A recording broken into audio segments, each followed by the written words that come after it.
abençoando a cada um de nós que estamos aqui. Quero chamar os irmãos a abrirem as suas Bíblias no livro de Números, capítulo 21, que vai ser o tema da nossa mensagem nessa noite. Números, capítulo 21, os versos 4 a 9. Podemos ler todos juntos?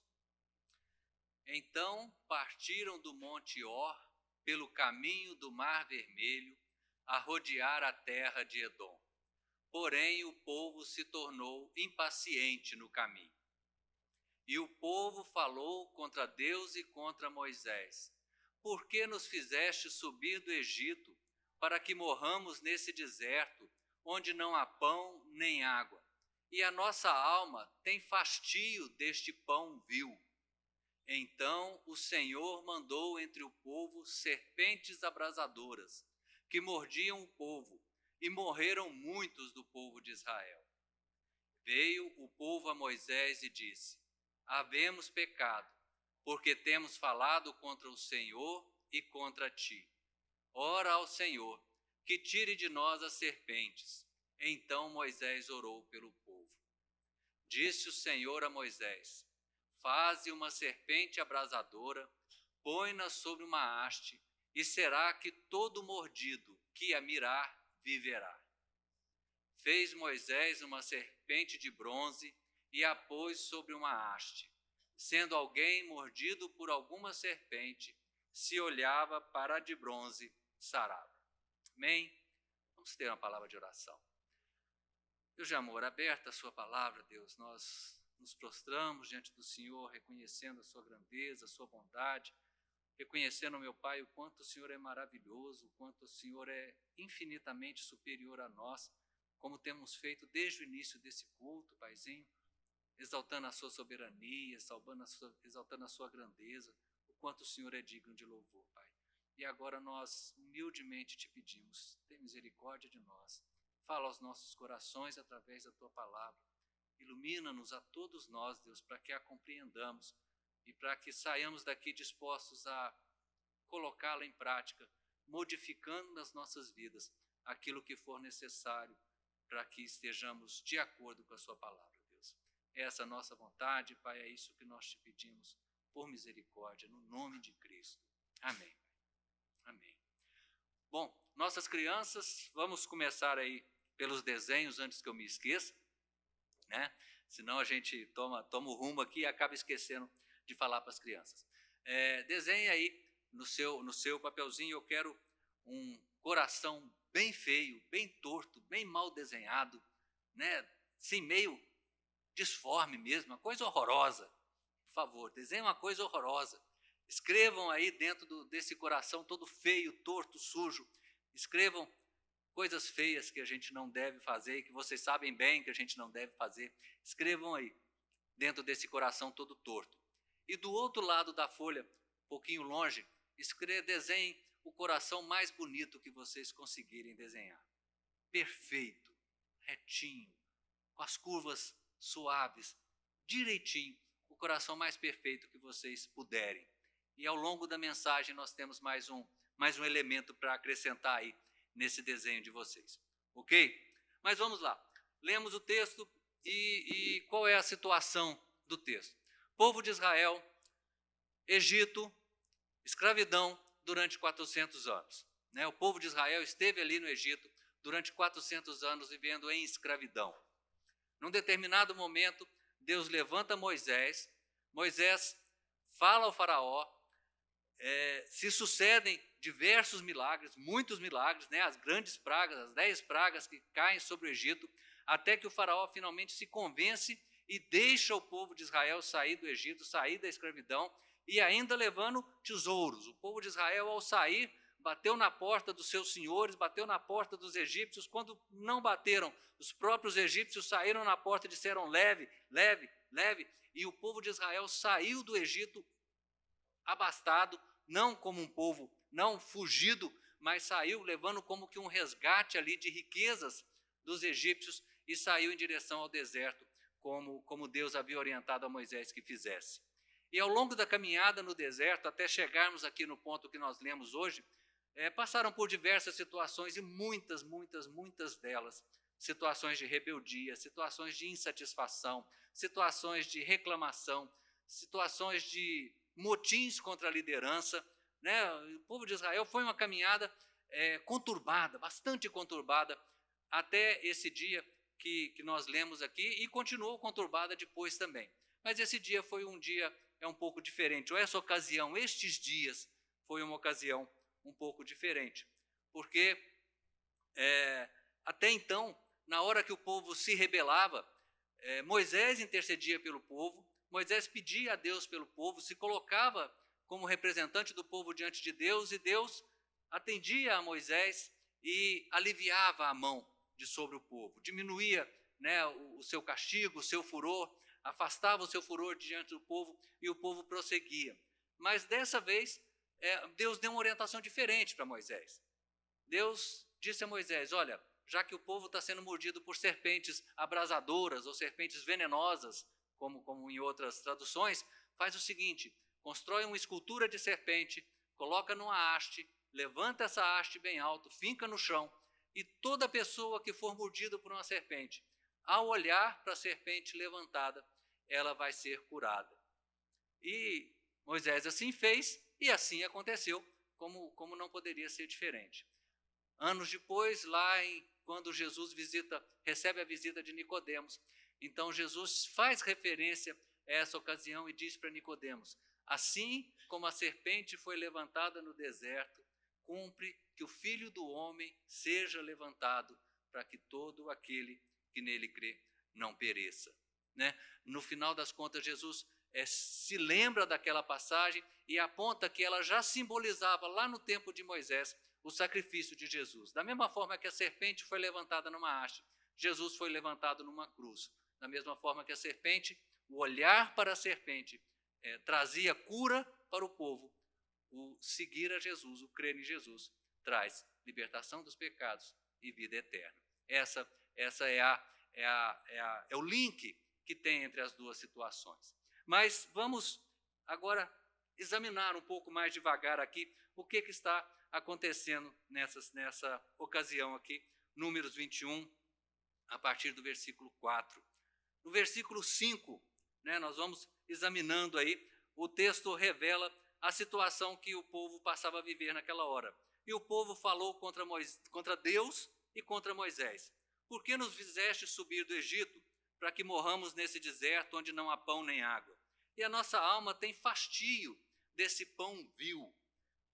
Esse pão vil que o povo está se referindo aqui é o alimento milagroso que Deus preparou, né, providenciou para que eles realmente tivessem alimento no deserto. Eles passaram 40 anos andando no deserto. E logo no início da caminhada, na situação de fome, Deus anunciou ao povo que a cada manhã eles iam ter uma camada de maná no chão, né? O maná descia do céu junto com o orvalho. A hora que o orvalho secava, ficava ali sobre o chão do deserto aquela camada de um açúcar chamado de maná. E com esse maná, então, que eles colhiam, faziam bolos, preparavam pratos e se alimentavam ao longo de 40 anos no deserto com este maná. E é isso que eles estão chamando de pão vil. Né? Estamos enjoados de comer maná todo dia, não aguento mais maná. Né? Era alguma coisa tipo criança birrenta mesmo, né?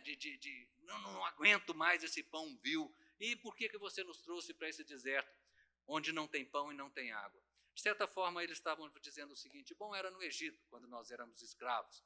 Lá a gente tinha pão, lá a gente tinha água, lá a gente não tinha que comer maná, lá a gente tinha um certo conforto. E, na verdade, esse povo estava recusando a libertação que Deus havia providenciado para eles. Esse povo estava dizendo para Deus que eles preferiam ser escravos a ser livres para o Senhor. A simbologia que tem aqui é da libertação do pecado. O povo de Israel foi liberto do Egito da mesma forma que todo ser humano tem a chance de ser liberto da escravidão do pecado. E quando o povo de Israel dizia assim, eu quero voltar para o Egito, é como se um de nós dissesse, eu quero voltar para a minha vida de pecado. Eu não quero ser livre com o Senhor. Eu não quero servir o Senhor. Eu quero voltar para o Egito, eu quero ser pecador. É essa a rebeldia, é essa a rebelião que o povo de Deus está apresentando diante de Moisés e diante de Deus. Né? A Bíblia é muito clara quando fala que o povo se rebelou contra Deus e contra Moisés. Esse povo estava fazendo uma coisa muito séria. Eles não imaginam o que eles estavam fazendo nesse momento. Que tipo de frase infeliz que eles estavam proferindo. Se a gente olhar toda a história, como eu citei, né, houve as 10 pragas, e depois das 10 pragas, houve vitória contra o exército, houve travessia do Mar Vermelho, houve Deus derrotando o exército de Faraó, houve Deus tirando água da pedra, houve Deus transformando água amarga em água doce, houve Deus castigando pessoas que se insurgiram e que se rebelaram contra a liderança que havia sido estabelecida no povo. Ao longo de todo o tempo, esse povo foi alvo de milagres, milagres, milagres, milagres, e agora respondem com rebeldia. Se eles e se nós tivéssemos a noção exata de quem é Deus, nós nunca faríamos uma coisa dessa. Se a gente parar para olhar na Bíblia, e eu parei para fazer isso e foi emocionante até, eu sugiro que façam. Começa a pegar desde o Velho Testamento textos de louvor ao Senhor. Vocês vão ver Moisés louvando ao Senhor, vocês vão ver Davi louvando ao Senhor, vocês vão ver Davi falando, a minha alma tem sede de Deus, como a corça suspira pelas águas, assim eu anseio pelo meu Senhor. Vocês vão ver Davi dizendo, tua, Senhor, é a grandeza e o poder, a honra, a misericórdia e a verdade. Vocês vão ver Daniel falando para Deus, o Senhor estabelece reis e tira reis, do Senhor é todo o poder. Vocês vão ver expressões de louvor maravilhosas, que são a reação adequada a quem se apercebe da existência de Deus. Nós começamos o nosso culto hoje adorando ao Senhor. Nós começamos o nosso culto hoje falando das grandezas de Deus, louvando ao Senhor, falando que Ele é digno de ser adorado. É essa a reação que se espera de qualquer um que tenha uma mínima noção de quem é Deus, de quem sequer chega perto de Deus, e se não se queda em adoração, ainda não chegou perto de Deus. Ainda não tem noção realmente do que está acontecendo, do que ele está vendo.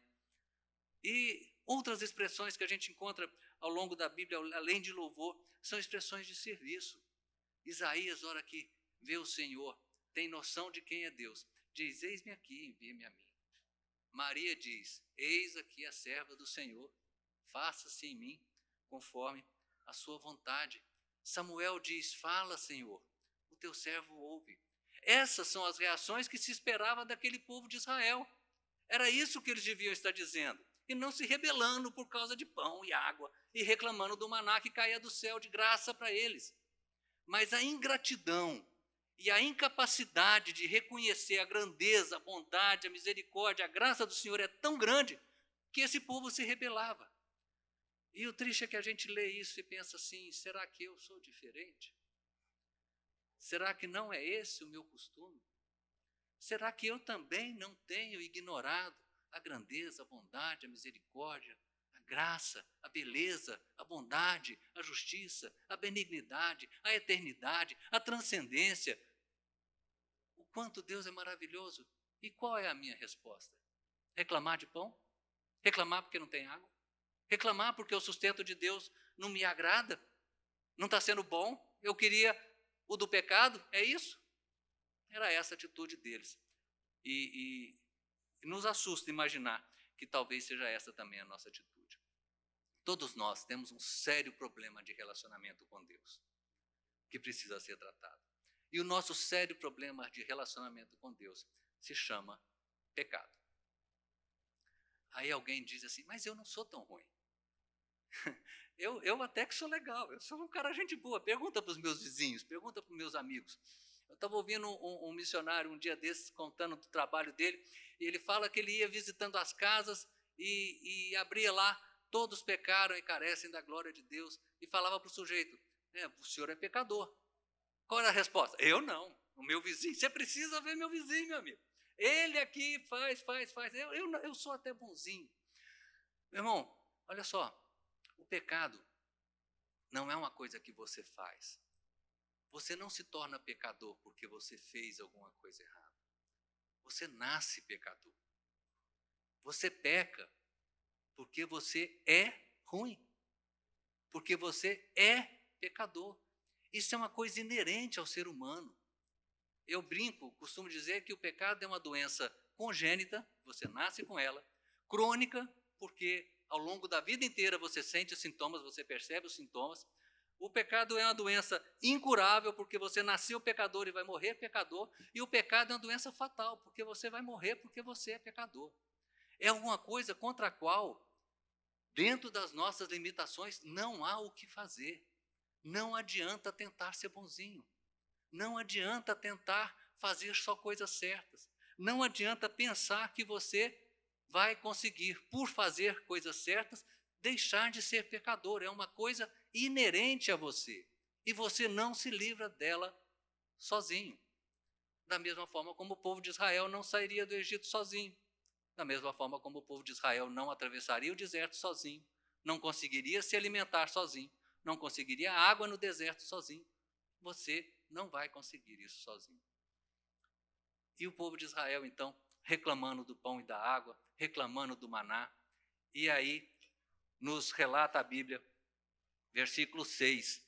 Então o Senhor mandou entre o povo serpentes abrasadoras que mordiam o povo, e morreram muitos do povo de Israel. Percebam que não foi o diabo que mandou serpente, foi Deus. O mesmo Deus que tirou do Egito, o mesmo Deus que transformou a água salgada, amarga, em água doce, o mesmo Deus que derrotou Faraó, o mesmo Deus que, ao longo de toda a caminhada, salvou Israel, trouxe Israel, carregou Israel nas mãos. É Deus quem manda a serpente abrasadora. Na verdade, Deus diz assim: vocês estão achando que o pão é um problema grande? Vocês estão achando que água é um problema grande? Estão achando que cansar de maná é um problema grande? Vou mostrar para vocês o que é um problema grande. E soltou lá no meio do povo as serpentes venenosas. E o povo começou a ser mordido pelas serpentes e começou a morrer por causa daquelas serpentes. Deus foi mau? Deus foi condenável nessa atitude? Era a graça de Deus conduzindo o povo ao arrependimento. Não era maldade. Mas Deus estava mostrando para o povo: vocês acham que aquilo é problema? Vou mostrar para vocês, na verdade, qual é o problema de vocês.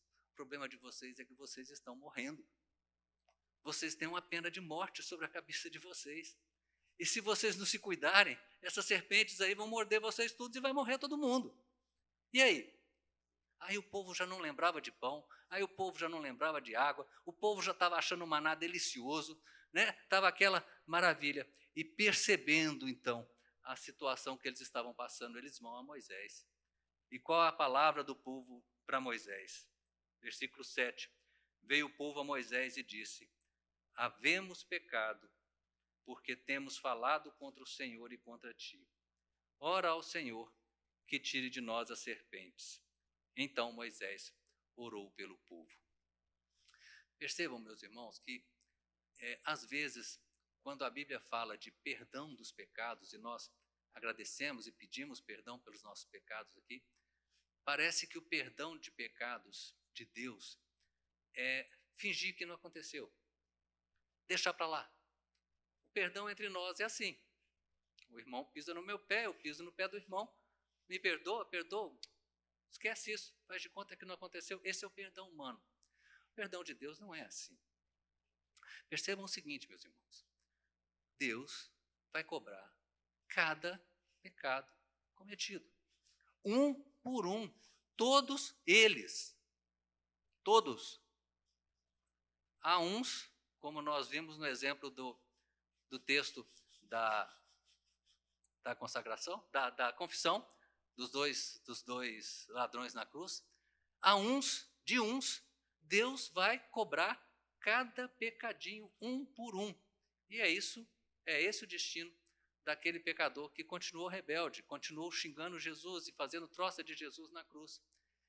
Quanto a outros, Deus, pela sua graça, vai lançar os nossos pecados, os pecados dessas pessoas, na conta de Jesus.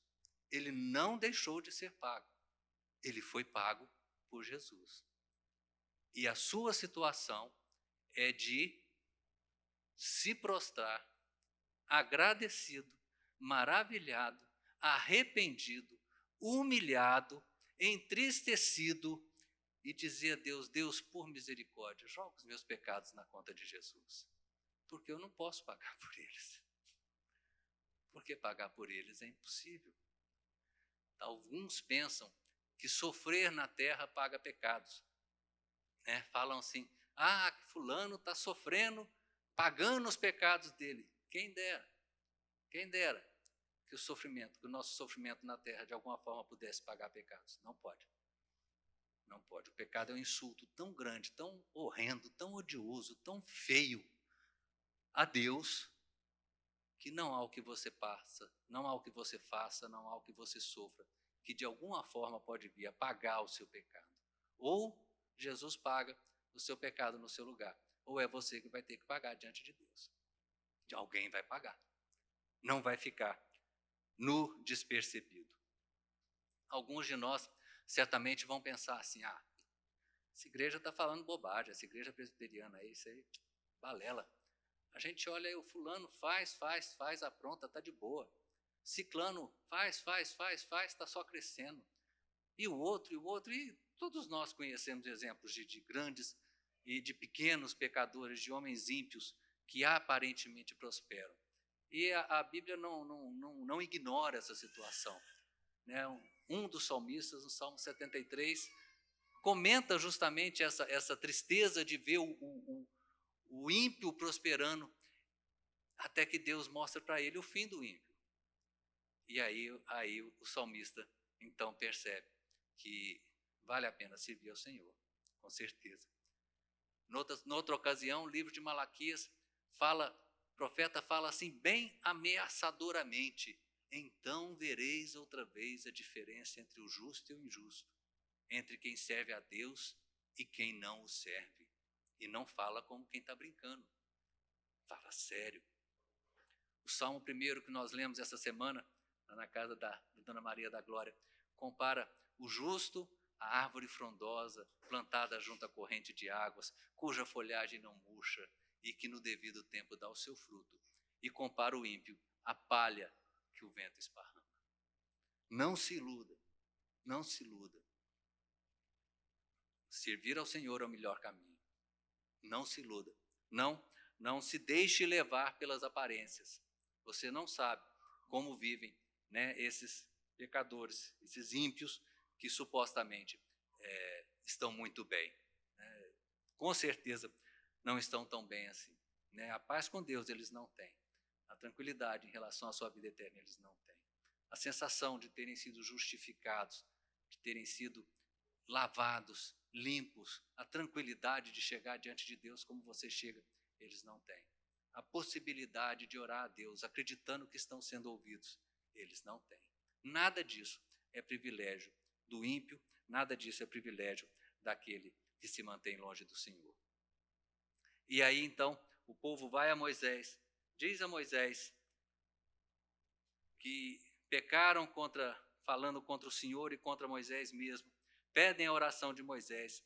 Então Deus diz a Moisés: faz uma serpente abrasadora, põe-na sobre a haste, e todo o que for mordido e olhar para ela viverá. E aí agora eu quero pedir às crianças que no meio dos dois corações aí, entre um coração e outro, desenhem uma cruz, bem bonitinha.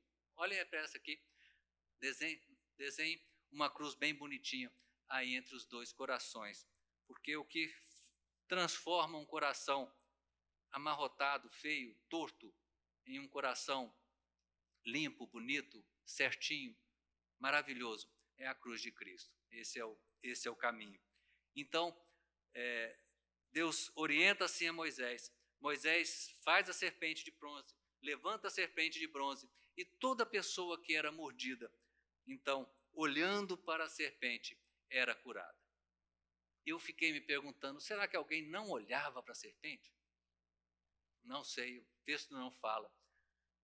Conhecendo a incredulidade, conhecendo a revolta dos homens, conhecendo os homens como são, de repente alguns deles ainda se rebelaram e não olharam. Outros olharam para a serpente por oportunismo, por pragmatismo. Já que vai resolver o meu problema, então eu vou olhar. Mas esse tipo de olhar para Jesus não resolve. Na verdade, o que se esperava daquelas pessoas que olhavam para a serpente e o que se espera das pessoas que olham para Jesus é que façam isso com fé. A diferença dessa vez que Moisés intercedeu pelo povo é que das outras vezes ele mesmo intercedia e Deus aliviava a mão. E dessa vez foi colocado a necessidade de um ato de fé da parte daquela pessoa que recorria à salvação, que buscava a salvação. E é exatamente esse o caminho que nós temos em relação a Jesus. Diz-nos a Bíblia que todo o que crê em Jesus recebe a salvação dos pecados. Deus dá-lhe a graça de lançar sobre Jesus os seus pecados e o livra da condenação eterna, dessa condenação de que falávamos aqui. Muitos caminhos têm sido oferecidos. E ao longo desse tempo, desde a ascensão de Jesus, muitas outras propostas foram feitas, e a gente falou disso no boletim. A gente tem hoje a tendência de dizer assim, não, eu creio em Jesus, mas eu também faço isso, também faço aquilo outro, e por isso eu mereço a salvação. Outros dizem, não, Jesus morreu na cruz por mim mesmo, mas eu preciso fazer o sacrifício A, B, C ou D para que eu obtenha a salvação. Nós, desde lá, temos a tendência e a mania de querer, de alguma forma, merecer a salvação. De alguma forma, ter direito de falar assim, eu fiz alguma coisa para ser salvo. De alguma forma, a gente quer se orgulhar de ter sido salvo. A gente tem dificuldade de aceitar, da parte de Deus, alguma coisa que nos humilhe tanto, como dizer assim, eu não posso fazer nada, eu só dependo do Senhor. Mas a gente tem medo de falar isso. No nosso orgulho, a gente quer dizer que fez alguma coisa. No nosso orgulho, a gente quer dizer que cumpriu algum ritual, que fez algum sacrifício. E aí, ao invés de estarmos falando de fé em Jesus, nós passamos a falar em merecimento próprio, em mérito próprio, em conquistar a salvação. E na Bíblia não se conquista a salvação. A salvação é ganha, a salvação é oferecida.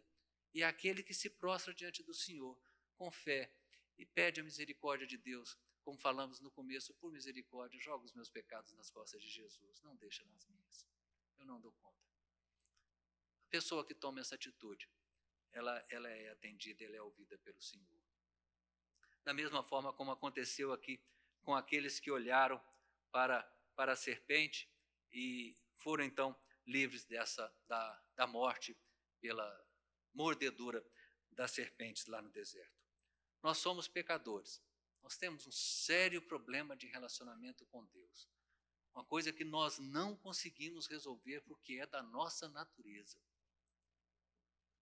Só há uma solução, é a fé em Jesus, e é a única, em Jesus, e mais nada. Se você ainda não passou por essa experiência de fazer essa oração ao Senhor, se você ainda não entendeu que você precisa muito de Jesus, desesperadamente de Jesus, e ainda não tomou essa atitude na sua vida, essa resolução no seu coração, se você ainda não se apresentou a Deus dessa forma, pedindo esse socorro, o meu convite, o meu estímulo a você é que faça isso o mais rápido possível. Se possível hoje, não perca a chance, não deixe para depois.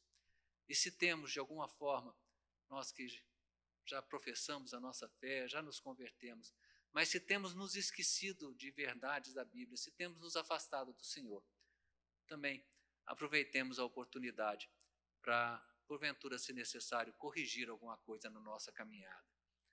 Deus é tão maravilhoso, Deus é tão fantástico, Deus é tão bondoso que Ele não precisa do seu reconhecimento, mas você precisa reconhecer isso. Você precisa se postar diante de Deus da maneira que Ele merece que você se poste. Não por Ele, mas por você. Se a nossa atitude tem sido irreverente, se a nossa atitude tem sido desleixada, se a nossa atitude tem sido descuidada, se a nossa atitude tem sido relaxada, se nós temos brincado com o Evangelho, aproveite o momento hoje para se avaliar e mudar o rumo com a bênção e com a graça de Deus. Eu quero pedir a vocês quero dar a vocês alguns instantes para uma oração silenciosa. Depois de alguns instantes, eu vou estar orando também e em seguida retornando a palavra ao pastor Mateus. Oremos.